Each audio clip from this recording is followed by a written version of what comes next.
നാളെ 2024 ജൂലൈ 31 ബുധൻ കേരളത്തിലെ വിവിധ ജില്ലകളിൽ വിവിധ പ്രദേശങ്ങളിൽ ജില്ലാ കലക്ടർമാർ അവധി പ്രഖ്യാപിച്ചതിനെക്കുറിച്ചും ഏറ്റവും പുതിയ കാലാവസ്ഥാ മുന്നറിയിപ്പും 8 ജില്ലകളിലെ മഴ മുന്നറിയിപ്പുമാണ് നമ്മൾ ഈ വീഡിയോയിൽ നോക്കാൻ പോകുന്നത്.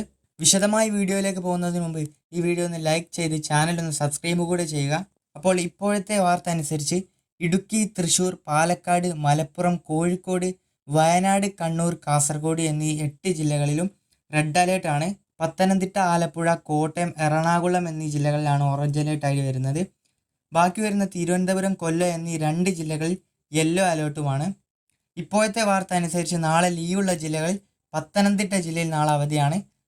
അതേപോലെ കാസർഗോഡ്, മലപ്പുറം, തൃശ്ശൂർ, കണ്ണൂർ, എറണാകുളം, വയനാട്, കോഴിക്കോട് ഈ 8 ജില്ലകളിലും നാളെ എല്ലാ വിദ്യാഭ്യാസ സ്ഥാപനങ്ങൾക്കും അവധിയാണ്. ഇനിയും കൂടുതൽ ജില്ലകളിൽ നമുക്ക് അവധി പ്രതീക്ഷിക്കാം, പ്രത്യേകിച്ച് റെഡ് അലേർട്ടൊക്കെ ഉള്ള ജില്ലകളിലൊക്കെ. അപ്പോൾ ഏതായാലും എല്ലാവരും വീട്ടിൽ സേഫായിട്ട് തന്നെ ഇരിക്കുക. നമുക്കെല്ലാവർക്കും അറിയാം, കേരളത്തിൽ മുഴുവനായിട്ടും വെള്ളപ്പൊക്കം കൂടി വരികയാണ്. വയനാട്ടിലെ ഉരുൾപൊട്ടലിനെ കുറിച്ച് എല്ലാവരും കേട്ടിട്ടുണ്ടാവും. അപ്പോൾ എല്ലാവരും വീട്ടിൽ സേഫായിട്ടിരിക്കുക. ഇതേപോലെ ലേറ്റസ്റ്റ് ന്യൂസൊക്കെ പെട്ടെന്ന് തന്നെ ലഭിക്കാൻ വേണ്ടി ചാനൽ ഒന്ന് സബ്സ്ക്രൈബ് കൂടെ ചെയ്ത് വെക്കുക. അപ്പോൾ ഗുഡ് ബൈ ഗൈസ്.